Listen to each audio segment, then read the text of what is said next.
Alright, what is going on everyone, and welcome back to the channel. Today we've got some more NBA news. In particular, actually going to be talking about the Los Angeles Lakers.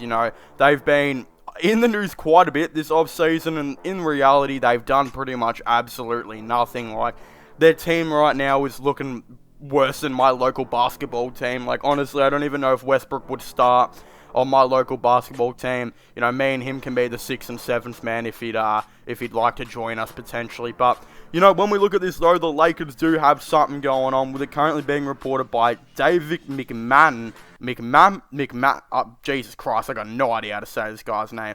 McMahon, screw it, dude. His last name sounds like the Ice Age character, so I don't know about that one, but he's basically saying that the Los Angeles Lakers are really interested in bringing in Buddy Hield or Eric Gordon, as well as bringing in Kyrie Irving. They, of course, want Kyrie Irving to essentially be the centerpiece, while bringing in one of these two players to kind of add to the team. There is also another thing that's being said by the same guy that says, in order for the Lakers to facilitate a deal to acquire Kyrie Irving, Eric Gordon, and Buddy Hield, one of the pieces they must move is Talon Horton-Tucker. And that's just obvious. The dude's on 11 million or something like that, but the funny thing is, the dude's a bum. He's not very good at basketball. Lakers fans hate this bloke. I don't like watching this guy play. It is very frustrating to watch him play.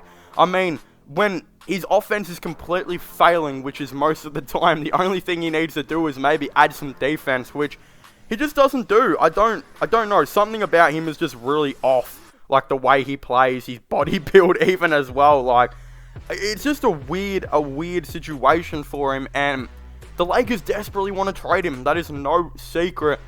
But the issue is, it's going to be really, really difficult. Now, you might just be like, well, why don't they give up Talon Horton-Tucker, a bunch of, like, Westbrook, 2 first-round picks, all of this type of stuff to bring in, like, a Kyrie and Seth Curry? That would get the deal done, right?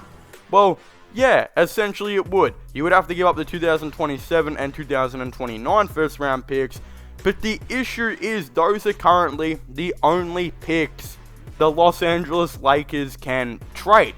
And you might be like, well, why is that? And this is actually all coming back down to that Anthony Davis deal, where they actually elected to do pick swaps with the New Orleans Pelicans, meaning that the Pelicans pretty much, let's just say that the Lakers suck again next year, and they finish like 5th last or something, right? Let's just say they get the 5th pick, right? They don't actually get that pick. They get whatever pick the Pelicans have. The Pelicans get their pick, and they get what the Pelicans have, which the Pelicans are looking pretty goddamn good this season, I reckon. They've got a pretty good roster going on, so that legitimately could be like a pick 21 or something like that, right? Which is extremely dangerous for the Los Angeles Lakers, and the issue is that they can't actually trade that pick. They can't trade that pick yet because they actually don't know what pick they have. They don't know if they're going to keep their own pick if they finish higher than the Pelicans. They don't know what the Pelicans pick's going to be, all of this type of stuff. I believe it is untradeable at the moment because it's not clear on what team is going to own which pick. And this, I think, runs until 2024 or 2025, something like that. I think I read somewhere that the only available ones they can trade are 2027 and 2029. Don't know what's going on with their 2026 and 2028. I don't remember if they were pick swaps in the 8A deal. Possibly. Who knows? But the fact of the matter is that the Los Angeles Lakers are in a pretty tough situation where if they make this Kyrie Irving trade, I don't know how they're going to get Eric Gordon or Buddy Hield.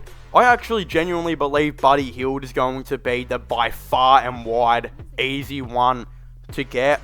And the reason why I say this is because I think the Indiana Pacers are really going to try and develop their young core. Tyrese Halliburton, Benedict Mathurin, and, Chris Duarte as well, Jalen Smith, all of these other players I think they're going to really want to develop. So they're not going to be wanting to give minutes away to players like Buddy Hield, who don't really serve a purpose for the team.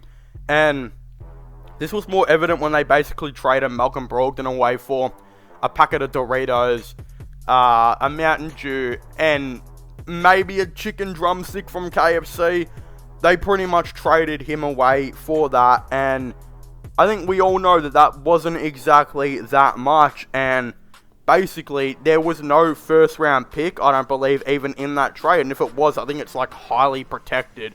I don't even know if there is a first round pick. I think they just basically got scraps, really, and they did bring in some good stuff that could help them, some nice role players that they don't always have to give minutes to, like a Daniel Tice, etc. But I think that's what they'll be looking to do with Buddy Hield. I think teams know that Buddy Hield's trade value is just like nothing at the moment because the Pacers don't want him. They want to get rid of him, and it's just a weird one. You know, I heard there was a rumor of like, I think it was Duncan Robinson and a protected first for Buddy Hield was floating around at the moment. But even the Pacers were like, a protected first isn't enough for us to take Duncan Robinson's $20 million contract, and he's not even getting a minute on the court right now. I think they will go to the Lakers, where I feel like the Lakers do have a couple seconds floating around. If not, they can probably acquire one. I mean, there will definitely be players that they could maybe ship away and get a second here and there for teams looking to add a depth dude or something like that. But, you know, they could always say, this is what they'll probably do. They'll go straight to the Pacers, and I think Buddy Hield's on like a $21 million per year deal. I feel like they still got like a $4 million exception of some sort laying around probably, but they could always say, hey, we'll give you, you know, Talon Horton-Tucker's $11 million, Kendrick Nunn's $5 million, and then a second or two or whatever, and then you get Buddy Hield. This works out for the Pacers too, because THT could maybe still develop for them off that bench. While Kendrick Nunn is still a solid backup point guard, they could keep on that team. And then again, those seconds may help to make some trades here and there as well. So you get that deal done, and then you go for the Kyrie Irving situation where you're possibly offering up, Westbrook, 2 unprotected first-round picks, which, who knows, could actually be solid first-round picks in the future. And maybe a player, and then you can bring back Kyrie Irving and Seth Curry. That's a pretty good deal. You know, Kyrie Irving's value is extremely low considering he barely ever plays. He's also on an expiring deal. All of that type of stuff that kind of come into it. So if they can get 2 first-round picks out of him, that's pretty cool. The really unrealistic one I don't see them getting is actually Eric Gordon. I don't see the Lakers, getting Eric Gordon because I just don't think the Rockets are going to want to not only give him up, but give him up in a deal that doesn't require a first-round pick.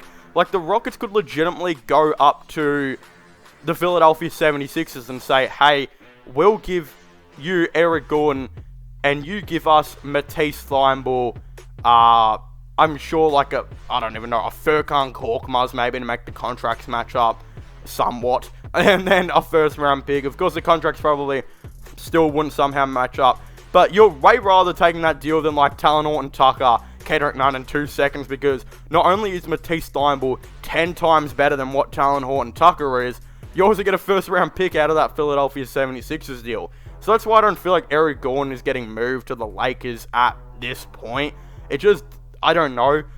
The Lakers are in a weird spot as well because they signed Lonnie Walker, and I don't know how much Lonnie Walker really benefits the team. Some people are saying they actually only sign him to try and boost up his trade value and move him in the mid-season in a possible Kyrie trade then, which would be really, really weird. I'm not exactly sure what's going on there. That, that signing still kind of weirds me out a bit. I'm not exactly too sure. But there's a lot going into this. I think the Lakers are getting Kyrie Irving. I just don't know if it's going to be this offseason or the mid-season.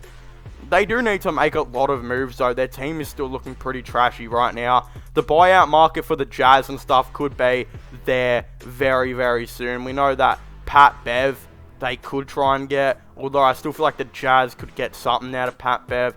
If you're the Lakers, though, you could still always offer up, like, a Kendrick Nunn and something, like a couple seconds maybe, to try and get Pat Bev to the team. If the other ones fail, maybe they could try and do something like that. I'm not sure how that's going to work. Again, a lot of these contracts don't match up with what I'm pretty much saying, but again, I'm pretty much just playing 2K in real life. I don't really know how any of these deals are going to happen.